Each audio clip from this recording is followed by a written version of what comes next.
So to start with social media, guys, in America, 15% of the population is deaf or hard of hearing, and more than 100 million hours of video are watched every day on Facebook. 85% of those Facebook videos are watched without sound, and captioning can increase average video view time but by as much as 12%. So there's a lot of reasons why we want to include captioning on videos. We want to do ADA compliance, but I know it takes time, but it can help increase your engagement. So remember that if someone's asking, well, why do we have to do this? It is the law, it's the right thing to do, but it can also increase your engagement. And if you're feeling overwhelmed about ADA compliance on social media, it is a lot to take in. And I'm gonna go through a lot of different things, but remember that, the basics are closed captioning and alternative text. Like remember those two big things if you're just starting out with this. And of course, if you're more involved with it, I have more involvement in that as well. So we'll start with screen readers.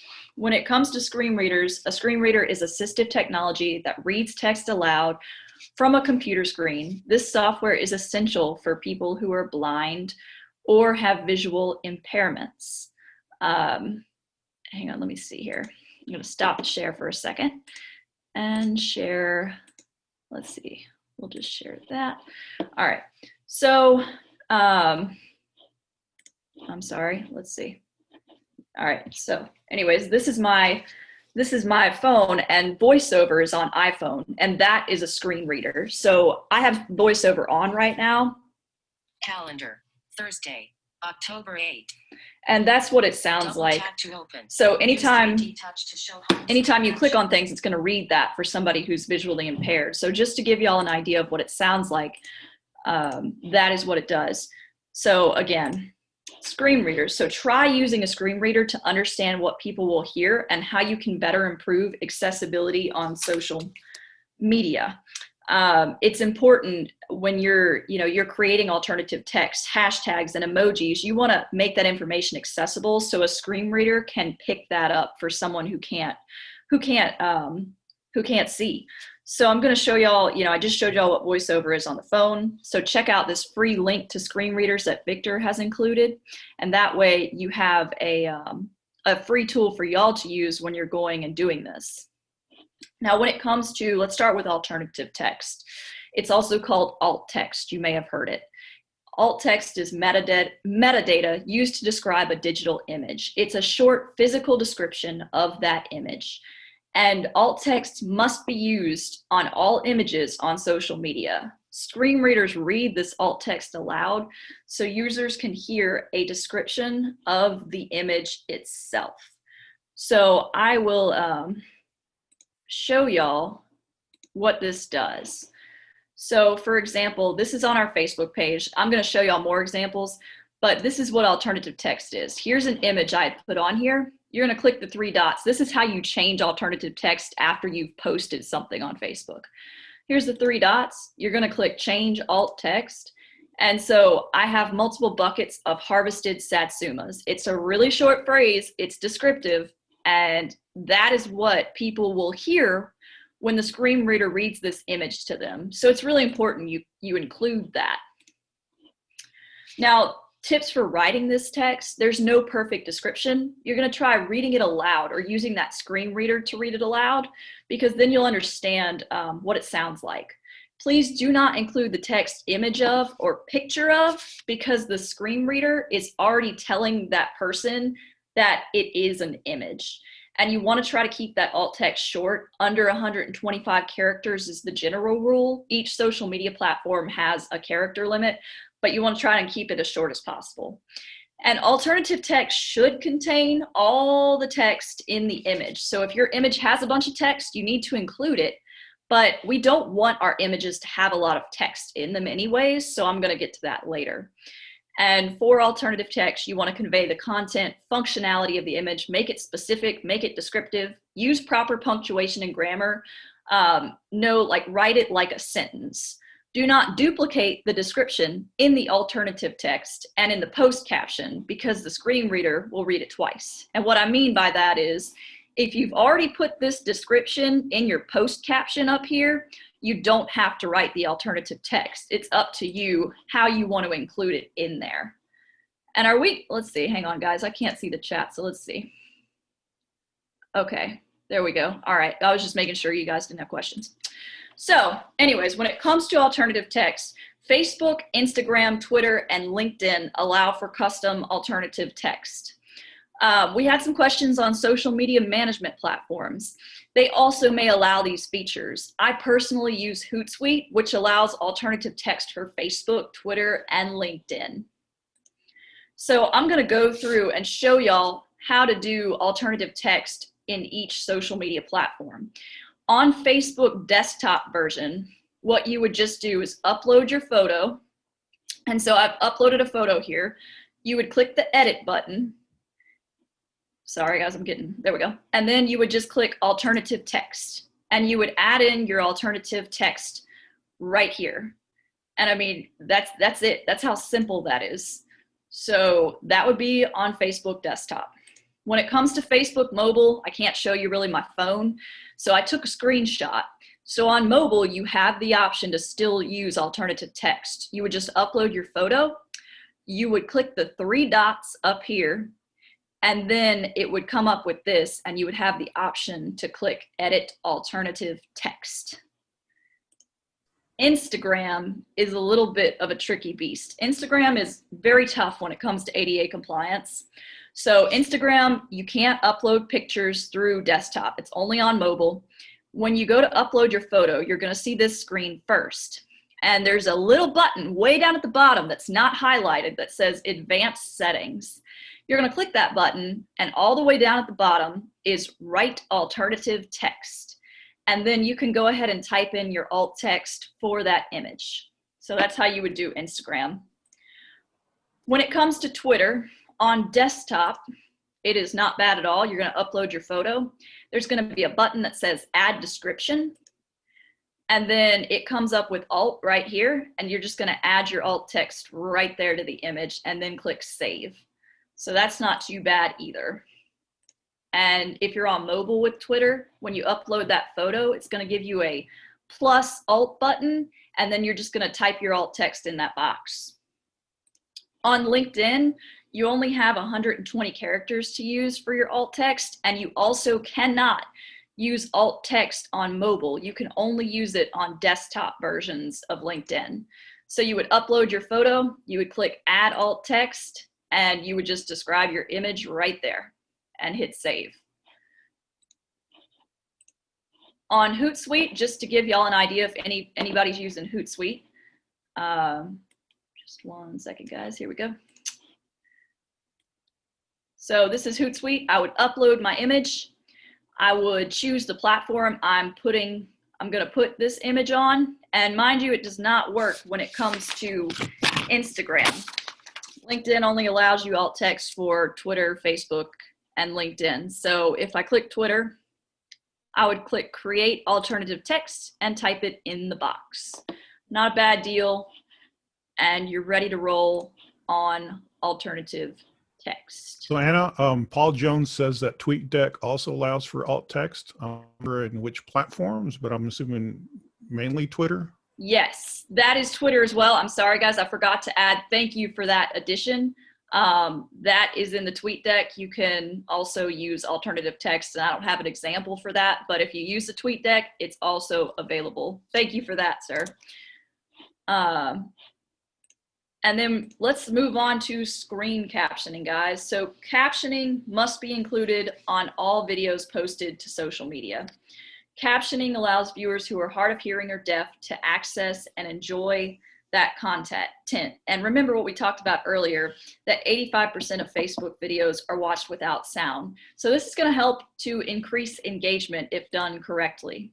Now we mentioned this earlier, Victor did. We have 2 types of captions. We have closed captions, which can be turned on and off. And then we have open captions, which are permanently burned onto the video before uploading using video editing software. And I use open captions not all the time, but I do use them. And I use Adobe Premiere to create them. And let's see what's going on in the chat. Okay, so we have a chat from Joanna that asks, YouTube does captioning for videos. Is that sufficient? So that is exactly what I'm about to talk about is, let me get to that in 1 second. Let me just talk a little bit more about closed versus open captioning. So closed captioning, guys, is this. You have captions that you can turn on and off, and that's all it is. And they're auto-generated by YouTube, and I just go in and correct them for grammar and spelling. And then you have open captions, which are these. And this is a video I posted to Facebook, but I burned in these captions on Adobe Premiere. And so what you'll see I like to break off. is that the captions never go away. And you know, it's up to you what you want to use, but open captions on certain platforms, you're going to have to, like on Instagram. But open captions allow you to put these captions anywhere on your video instead of just being in that one spot. So open versus closed. Closed is easier to work with because you don't generally have to create them all yourself necessarily. So anyways, let me get to the next one. All right, so this is the biggest thing that y'all need to remember. YouTube auto-generates captions that must be edited for correctness. So yes, you can use YouTube to auto-generate captions, but you must edit them for correctness. And that takes a lot of time, guys. It really does. Like a 5-minute video can take you a good 15 to 30 minutes, depending on, you know, how long it's taken you to do it, how intense the captions are. So know that it does take a while. And you can actually download, once you finish editing that, you can download the SRT file to use on other platforms. And that's a real big help. So if you're going to use this video across multiple platforms, you definitely want to auto-generate captions on YouTube. And let me see. So a .srt file is the format for closed captioning. There's actually various formats. .srt is the most popular one, most common. Yes, and .srt is the one that social platforms allow you to upload for the most part, and that's what I'm going to show y'all next is what platforms will kind of accept different files and things like that. Anna, there was a question is, could you show where you do the editing on YouTube? Is that possible? Certainly. That is exactly what I'm going to do next. Let's go to YouTube. So here we go. Here's a video that's already been uploaded, and mind you, it does take some time to upload, but once the video is uploaded, so this is my channel videos, I'm in my videos dashboard. All you're going to do is scroll down to the video you want to edit, and you're going to click the details button. You're going to click subtitles, so it's all the way down at the bottom. And I already have one published in here, but if you want to edit this, so there would be an automatic one that comes up. But mind you, that automatic captioning takes a while. So even if you upload that video, it's not going to automatically pop up. It's going to take maybe 30 minutes to an hour to generate that caption. It just depends on how fast it's working. So you're going to click the edit button, and you can go in and edit these captions for correctness. And then you would just hit publish. And then if you want to download this file, all you do is find the 3 dots right here, and you hit the arrow for download, and it gives you these file formats. And you might use different file formats for different things, but this is a great tool. And I use SRT files a lot from YouTube. So that's my preferred method, and that's what I use. Anna, can you go back into the edit there? Sure. Just quickly.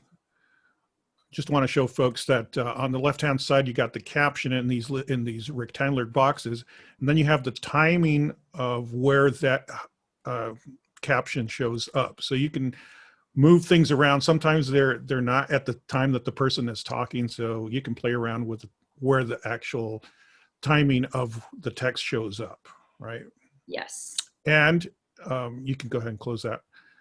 You also notice that it says add language. You can add different captioning in different languages, multiple languages, and people can choose what language they would like to see their captioning in.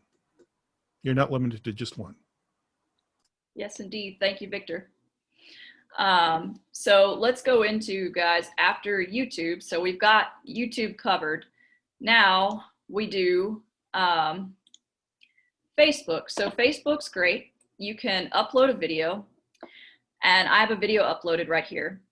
Once it pops up and it's loaded up, you can go into subtitles and captions, and there's an auto generate button where it will auto generate captions for you in Facebook, and you're just going to review and edit them right here.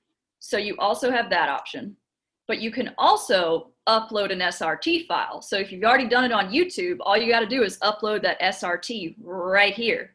So see .srt, those are really important. So after Facebook, then we have Twitter. I love using the Media Studio from Twitter. You can upload an SRT file to the Media Studio, or you can create open captions beforehand.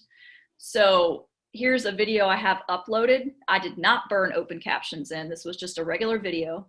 I would go down, see there's different little buttons. You would click subtitles, and you would add a new subtitle SRT file, and you would select the language you want uploaded. So again, I use those SRT files from YouTube. And then you can also use an open caption video, whichever you prefer. Now, when it comes to Instagram, guys, I'm not gonna lie to you, Instagram's no fun. It's a tricky beast, and a lot of videos you create for Instagram need to have open captions. Now, I know recently a new auto generation feature for IGTV has been launched only through the IGTV app. And supposedly you can auto generate captions. I haven't tried it yet, but I hear that you cannot edit those captions.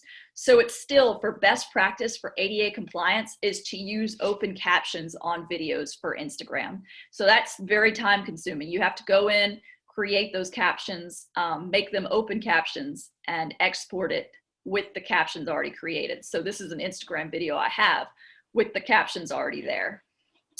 An advantage of using open captions also is that you can place the captions where you want to. You have control over that. In YouTube, they'll show down at the bottom, and sometimes, you know, video producers will put other text and logos and things on the bottom, and the captioning just covers that. It's right on top of it. And so if you do open captioning, I mean, you're hard coding those captions into the video. You could put those captions wherever you want, right? And so you have a little bit more control over that. So just one advantage of using open versus closed. Thanks, Victor. And so I see that Sarah put in here, how do you upload it? How do you download the SRT file? How do you upload it with the video? Okay, good, you got it all. No problem, Sarah, no problem. So anyways, with LinkedIn, you can upload an SRT file, or you can create open captions beforehand. And I've uploaded a video right here just to show y'all. Once it's uploaded, all you have to do, there's an SRT right here, and you're just gonna hit select caption, and it will come up and you can select your SRT file. So it's also there for LinkedIn. And when it comes to Hootsuite, because I use Hootsuite, you can upload that SRT file for Twitter or for Facebook, or you can create open captions beforehand. And let me show you guys what that looks like on Hootsuite. So I've uploaded a video, and I've clicked, here's, let's say Twitter, I'm gonna put it on Twitter. All you have to do is click edit video details, and you're able to select that SRT file. So that is another option for everyone. Now, this is when it gets really tricky. Don't freak out. Nobody needs that. If a video has no audio and text is included in the video, a transcript of the text must be provided in the social media caption.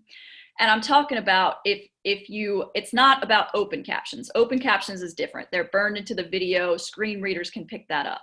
This is if you are using, you're using like a Canva or Adobe Spark or something like that, where you're basically just putting words over a video.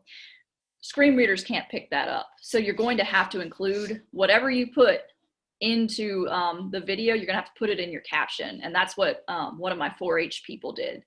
So that's how that works. I know that's a bit confusing. And I forgot to add a slide on this, guys, but this is important. Let's talk about live streaming. I won't include too much, but you can either use video services for live captioning, which does cost extra money.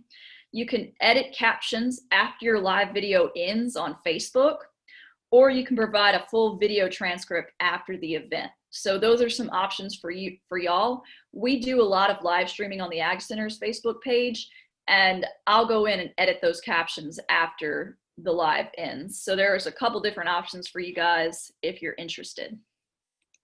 Now, let's talk about images. We want to avoid using flyers on social media. We want to avoid using large amounts of text on images. And for anyone in this realm who has to deal with social media a lot, you deal with this on a daily basis. You get people throwing stuff at you left and right going, "Can you post this flyer for me?" No, tell them no. And I created this GIF from the last time because it's so important. See this? This says no flyers. Y'all are welcome to use that GIF. So anyways, don't post it. Don't do it, because screen readers will not read whatever is on that flyer. So it won't pick it up. And another good point not to use flyers is that Facebook algorithms downgrade you in the algorithm if you have too much text on your images. And if you do post a flyer for any reason, you're going to have to include all that text either in the alternative text, which is not going to give you enough room, or in the post caption.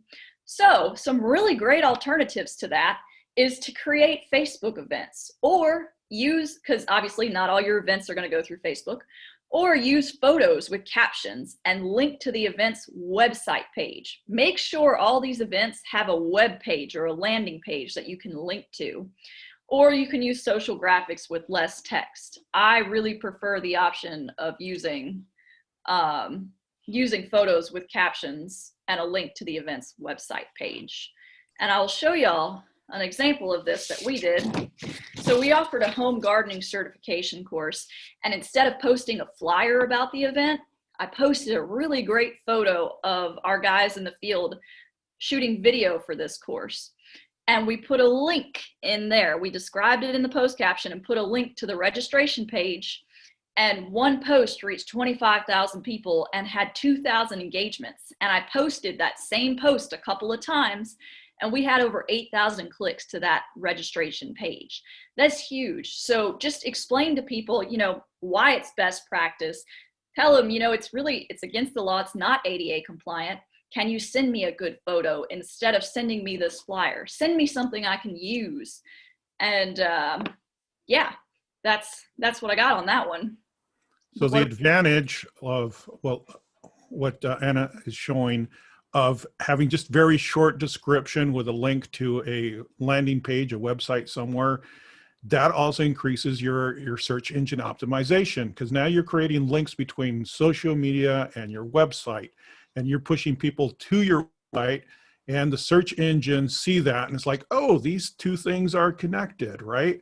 You can also do analytics on your website. Where are your folks coming from? From which social media post are they coming from? So if you just have it in social media and not connected to your website, well, people are not even going to go to your website. So most of our posts that we do is to bring to our website where most of our content is on. So just remember, guys, just send them the GIF of the weird Southern lady going, no flyers. Okay. So anyways, we'll go on to color contrast. Do not use color alone to relay information. Foreground text versus background color needs to have sufficient contrast. And Victor's been really great and included this web accessibility color checker. Victor, do you want to talk about color contrast a little bit? Sure. So when it comes to color contrast, what you see is not necessarily what you get, okay? It's hard to describe sometimes to people who are not colorblind what color blindness looks like. And just to give you an example, I used to work with someone at a previous job who said he wanted to be a medical illustrator, right, when he was growing up, and he took a whole bunch of painting classes, but turns out he failed, and he had to give that up because he was colorblind, and he couldn't tell the difference between red and green. So obviously, if you're doing medical illustration, you have to use like red for blood, right? Well, he could paint green, and he thought that was red. For him, red and green were actually different shades of gray, and so people that don't have this color blindness, I mean, it's very obvious. Why? Hey, that's red and that's green, right? Well, you can't assume that everybody can see those differences. So this contrast checker, and there's several, this is just one of many, will actually go and check your website for how contrasty your color scheme is, right? There are certain colors that just don't jive correctly for people that have color blindness. And then we'll give you kind of like a score. So the higher the contrast, the easier it is for things to read, up to a certain point, right? There's certain colors that will actually clash. And it's great contrast, but it's also very clashy. So use those color checkers to check for text on top of colors that might not be as readable for certain people. Thanks, Victor. Let's move to emojis, guys. Emojis, we love them, but we need to limit our use of them in our post captions. And why? Well, screen readers read emojis aloud to visually impaired or blind people, and it's not what you think it says. So I'm going to show y'all an example. So I wrote in my phone, I said, hello, with an emoji. My name is Amanda. And my name is not Amanda, it's Anna, but I just wrote a name. So anyways, what that says, when I turned on VoiceOver, the screen reader reads that as, hello, party face with a party horn, hat and confetti. My name is Amanda. So that is not good, because if you put a bunch of emojis in your post in between sentences, you're going to get all these emojis read back to you and choppy sentences, and people aren't going to be able to understand that. So if you add that emoji at the end of your post caption, that's perfectly fine. Just like add one or two. Don't go crazy with the emojis, because again, the screen reader, when it reads it aloud, that's a pretty long read right there. So try to limit it.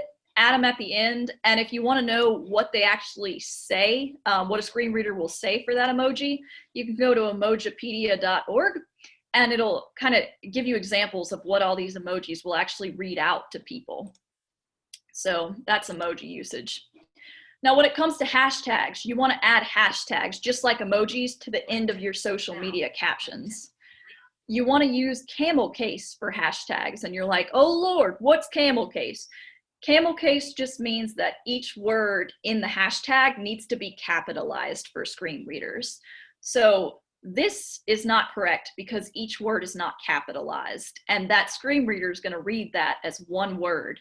This is correct, because each word is capitalized, and the screen reader will read each one of these words.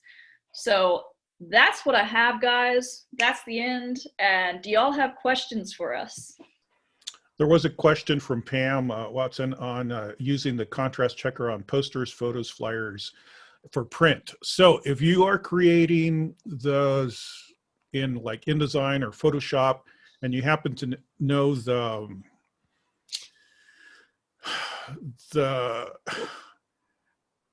hex color for it, which is the colors that we use for the internet, yes, it doesn't necessarily have they won't evaluate RGB values. That makes sense?